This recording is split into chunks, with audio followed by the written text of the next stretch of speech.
सबसे प्यारी है, माँ तू जग में न्यारी है। माँ तू सबसे प्यारी है, माँ तू जग में न्यारी है।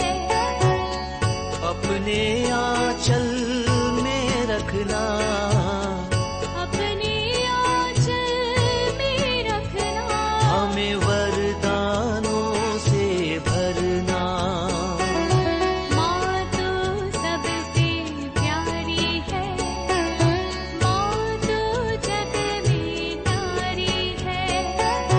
माँ तू सबसे प्यारी है, माँ तू जग में न्यारी है। पिता पुत्र और पवित्र आत्मा के नाम पर आमीन। आप सबों को जय यीशु। हम लोग उत्पत्ति ग्रंथ, निर्गमन ग्रंथ, कल लेवी ग्रंथ के विषय में भी पढ़ा। आज गणना ग्रंथ के विषय में भी हम लोग पढ़ेंगे। गणना ग्रंथ हमारे लिए कैसे महत्व रखते हैं। गणना ग्रंथ शब्द वो नाम इसलिए आया है, उस गणना ग्रंथ के आरंभ में और आखिरी में गिनती चलते हैं, लोगों का गिनती होता है, उसी से ये गणना ग्रंथ नाम आया है। ये गिनती के कारण इस्राएली लोगों में जो युद्ध करने लायक लोगों की गिनती किया जाता था, वो भी पुरुषों का, अर्थात 20 साल से 60 साल तक के बीचों में जो लोग हैं उनकी गिनती की जाती थी। तो अब जैसे हम लोग पिछले क्लासों में भी सीखा है, इस्राएली लोग सिनाई पर्वत पर आकर के ठहरे हुए। ये गणना ग्रंथ अध्याय 10 तक जो जितने भी बातें लिखा है वो सिनाई जो पर्वत के नीचे ही जो बातें हैं। इसके बाद वहां से फिर उन लोग आगे बढ़ते हैं मोआब की ओर चलने के लिए या कनान की ओर चलने के लिए, और आगे बढ़ते हैं। अध्याय 10 के हम लोग देखते हैं आगे फिर वो चलना शुरू किया। यहां पर हम लोग इस गणना ग्रंथ के अंदर ही इस्राएली लोगों को 40 वर्षों तक मरुभूमि में भटकना पड़ा। इसका कारण भी इसी गणना ग्रंथ के अंदर हम लोग पाते हैं। इसका मतलब गणना ग्रंथ 40 वर्ष उन लोग मरुभूमि में घूमने के पूर्व में एक बार गिनती हुआ। इसका मतलब है इसके 40 वर्ष के बाद कनान देश में प्रवेश करने के पहले फिर से एक बार और गिनती किया गया। मजेदार एक और बात है, गणना ग्रंथ का अध्याय 13 और 14 को पढ़ेंगे। वहां पर इस्राएली लोगों के बहुत बड़ा एक पाप, वे लोग पहुंच गया था, कादेश तक पहुंच गया, अर्थात आगे कनान देश है, वहां प्रवेश करना चाहिए था। लेकिन अध्याय 13 के अंदर हम लोग देखते हैं ईश्वर 12 लोगों को, हर एक गोत्र से एक एक व्यक्ति को चुन करके कनान देश को देख करके आने के लिए बोला था, उनको देखने का मौका दिया। वे लोग 12 लोग गए, जिसमें कालेब और जोशुआ भी थे। वे लोग वहां गए, 40 दिन वहां पर घूम करके पूरे कनान देश को देख करके वापस आया, चुपके चुपके, और रिपोर्ट समर्पित करते हैं। अध्याय 13 के आखिर में हम लोग देखते हैं लोग वहां का जो जनता के विषय में सुन करके भयभीत हुआ। ईश्वर ने इन दिनों में किस प्रकार उनको मिस्र देश की गुलामी से छुड़वा करके लेके आया, 10 विपत्तियां वहां जो हुआ, ये सब लोगों ने देखा। इसके बाद लाल सागर, पीछे इस्राएली सेना, मिस्र के सेना, और आगे लाल सागर, उसको विभाजित कर किस प्रकार लोगों को इस मरुभूमि में लेके आया। मरुभूमि में भी नेकों लोग उनके विरुद्ध आए, वहां पर भी ईश्वर बोला मैं स्वयं लड़ूंगा। किस प्रकार उन्हें विजय दिलाया, सब लोगों ने देखा। मारा में पानी कड़वा था, कैसे उसको मीठा बना कर दिया। इसके बाद पानी पीने के लिए नहीं था, चट्टान से पानी दिया, वो भी उन्होंने देखा। खाने के लिए भोजन खत्म हुआ, तब आकाश से मन्ना बरसा करके दे रहे हैं, सब कुछ लोगों ने देखा। इसके बावजूद भी वे लोग कनान देश में प्रवेश नहीं करेंगे। वे लोग लाल सागर की ओर मुड़ करके वापस जा रहा है। तब ईश्वर ने बोला, तुम 40 दिन उस कनान का देख कर करके घूम करके आया, एक एक दिन को मैं एक एक वर्ष में गिनूंगा। अविश्वास का परिणाम है 40 वर्ष इस मरुभूमि में वे उन लोगों को बिताना पड़ा। और एक और बात बोला, जो 20 साल से 60 साल तक जिनका गिनती हुआ था, वे एक भी व्यक्ति अब कनान में प्रवेश नहीं करेगा, सिवाय 2 व्यक्ति। जो लोग ईश्वर में विश्वास करते हुए बोला, चलो हम लोग प्रवेश करेंगे, ईश्वर हमारा सहायता करेगा, वो है जोशुआ और कालेब। इन 2 के अलावा बाकी जितने उनको भी गिनती हुआ, वो मरुभूमि में ढेर हुआ। ये इतिहास हम लोगों को ये गणना ग्रंथ के अंदर पढ़ने के लिए मिलता है। और कई चीजें हैं, 20 साल के ऊपर जितने भी लोग इन 40 वर्षों में 20 से 60 वर्ष के बीच का सब लोग मरता हुआ, जोशुआ और कालेब केवल बचता हुआ। इसके बाद एक कोरह का ग्रुप मूसा नबी के विरुद्ध में, हारून के विरुद्ध में कलह, ये सब हम लोग देखते हैं। इसके बाद गणना ग्रंथ अध्याय 21 के अंदर हमें मालूम है कांसे का सांप का विषय में, क्योंकि ईश्वर और मूसा नबी इनके विरुद्ध में इन लोग बुनबुनाने लगे, इसलिए विषैले सांप आकर काटने लगा और ईश्वर ने ये कांसे का सांप बनाने का बताया। इसके बाद हम लोगों को एक और कहानी बिलियाम और बालाक के विषय में, एक झूठे नबी है और एक बालाक, उनके विषय में भी वो कहानी, जहां पर हम लोग देखते हैं गधा बात करता हुआ। और गणना ग्रंथ के अंदर भी लोगों के लिए पानी के लिए चट्टान से पानी देता हुआ, ये सब हम लोगों को इसके अंदर भी पढ़ने के लिए मिलता है गणना ग्रंथ के अंदर। यदि गणना ग्रंथ को विभाजित करेंगे अध्याय 1 से लेकर के अध्याय 10 का वाक्य 10 तक, अध्याय 1 का 1 से लेकर के अध्याय 10 का वाक्य 10 तक इस्राएली लोग सिनाई जो पर्वत के उस घाटी में रहता हुआ, और अध्याय 10 का वाक्य 11 से अध्याय 12 तक का जो वचन है वो सिनाई से कादेश देश की ओर जर्नी उनका चलता हुआ।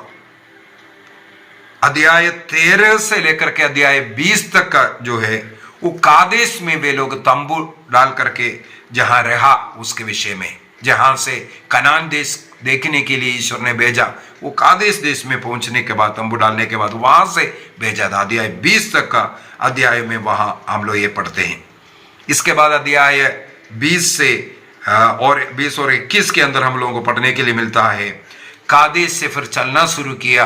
नेबो पर्वत की वो घाटी है जहां हम लोग मोवाब की घाटी भी जो कहते हैं, वो वहां पर के लिए वो चलता हुआ। और अध्याय 22 से आखिरी अध्याय 36 तक मोवाब के घाटी में वे लोग रहते हैं। मोवाब के घाटी से इसके बाद कनान में प्रवेश करना है। तो इस प्रकार इसको हम लोग विभाजित कर सकता है गणना ग्रंथ को। इसका मतलब है सिनाई घाटी में शुरू हुआ, सिनाई पहाड़ के नीचे से, इसके बाद यात्रा कर रहा है, कादेश में तंबू लगाया, इसके बाद फिर यात्रा कर रहा है, इसके बाद मोआब में पहुंचते कितना वर्ष लगा? 40 वर्ष। उसका इतिहास हम लोग इस गणना ग्रंथ के अंदर पढ़ते हैं। और यदि हम लोग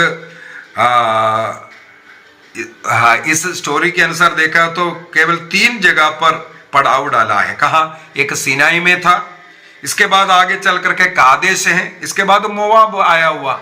यदि हम लोग गणना ग्रंथ अध्याय 33 को पढ़ेंगे, 33, वहां पर हम लोगों को मिलते हैं इन 40 वर्षों में इस्राएली लोग 44 जगह पर, 44 जगहों पर पड़ाव डाला था। थोड़े थोड़े समय के लिए वे लोग रुका, लेकिन ज्यादा समय जो रुकने वाला जगह सीनाई, कादेश और मोआब था, इसलिए उसको ज्यादा इंपॉर्टेंस दिया। लेकिन गणना ग्रंथ 33 के अंदर हम लोग पढ़ते हैं वे लोग 44 जगह पर इस 40 वर्ष में पड़ाव डाला था। और जो अध्याय 13 के अंदर जिस प्रकार इसराइल को कनान देश को देखने के लिए 12 लोगों को भेजा है, उसके कारण उनका अविश्वास प्रकट आया। ईश्वर में पूर्ण रूप से विश्वास नहीं किया, ईश्वर के विरुद्ध वो लाल सागर की ओर चलना शुरू किया, इसलिए उनको दंड के रूप में 40 वर्ष वहां पर गुमा। इसका मतलब 40 वर्ष का मतलब है 20 साल से 60 साल तक के जो लोग, एक पीढ़ी वहां पर ढेर हो गया। इसका मतलब उस पीढ़ी पूरा पाप में अविश्वास दिखाने वाला पीढ़ी नष्ट हुआ, अगला पीढ़ी को कनान देश में प्रवेश करने के लिए दिया। यह भी हमें समझने की जरूरत है।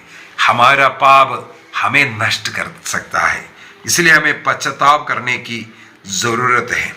और दूसरी बात है, जैसे पिछले क्लास में भी मैंने बोला, मिस्रियों को या कनानी लोग हैं, उनके लिए उनके विश्वास के अनुसार, उनकी देवी देवताओं के में विश्वास करने के अनुसार मरुभूमि का मतलब हो गया जहां मृत्यु का जगह।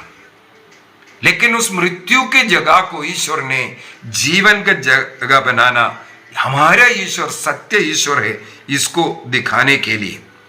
और इस्राएली लोगों को मिस्र देश के उस बाल की गुलामी से, बाल के जो आराधक बनकर के लोग था, उनसे जो समुद्र को पार करवाना और मरुभूमि को पार करवाना, इसका मतलब उनके विश्वास के अनुसार वो मृत्यु है, उसको ईश्वर के बाहुबल को प्रदर्शित करने के लिए उस जगह को भी प्रभु इस्तेमाल किया, जिसको उनका विश्वास में वो मृत्यु के जगह था, गलत जगह था, अशुभ जगह था, है ना। हम लोग बोलते हैं ना, ये समय राहु सही नहीं, फलाना सही नहीं। प्रभु उन समयों को इस्तेमाल कर हमें ये बताता है वो यहोवा हमारे साथ रहने वाला है।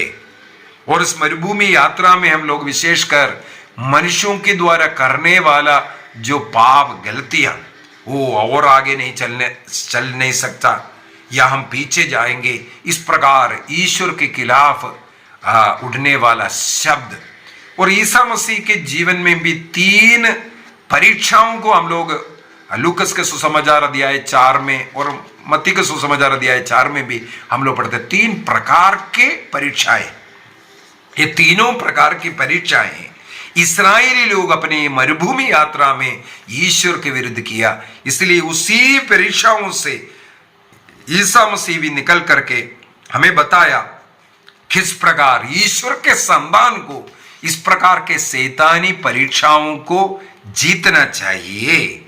इसलिए कांसे का सांप ईसा मसीह के प्रतीक के रूप में वहां पर उठाकर रखा। उनके साथ, मसीह के साथ चलेंगे तो इन परीक्षाओं को हम विजय प्राप्त कर सकता है। तो ईसा मसीह ने उस मरुभूमि, वो जो मृत, उस जगह को द प्लेस ऑफ कवेनेंट बनाया। इजरायली लोगों के लिए वो विधान का स्थान बन गया। दूसरा, द प्लेस ऑफ टेस्टिंग, हमारे जीवन में परीक्षाएं आ सकता है, उस परीक्षा का जगह भी इस मरुभूमि को। दूसरा, ईश्वर की उपस्थिति दिन रात उनके साथ था, अर्थात ऐसे हमारे जीवन में जहां दुख है, कष्ट है, पीड़ा, समस्या, चिंता है, वहां पर ईश्वर की उपस्थिति है, ये बता करके देने के लिए भी हम लोग इस्तेमाल कर सकते हैं और हम विश्वास कर सकते हैं। इसका मतलब हमारी जीवन एक मरुभूमि यात्रा है, जहां हमारे जीवन में विश्वास की परीक्षाएं हो सकता है और ईश्वर के नियम के अनुसार, कवेनेंट और विधान के अनुसार हमें चलना है, और ईश्वर के अनुभव, हमारे साथ रहने वाला, उस ईश्वर का अनुभव करने वाला भी जगह है। तो गणना ग्रंथ यह सब हमें सिखाते हैं। आइए हम अपनी आंखें बंद करें, प्रभु को धन्यवाद दें हमारे साथ रहने के लिए, परीक्षाओं में पढ़ने से हमें बचाने के लिए, हमारे दुख, कष्ट, पीड़ा के समय पर भी हमारे साथ रहकर अपने हाथों में, अपने बाहों में उठाने के लिए। धन्यवाद प्रभु। पिता, पुत्र और पवित्र आत्मा के नाम पर आमीन। आप सबों को जय यीशु।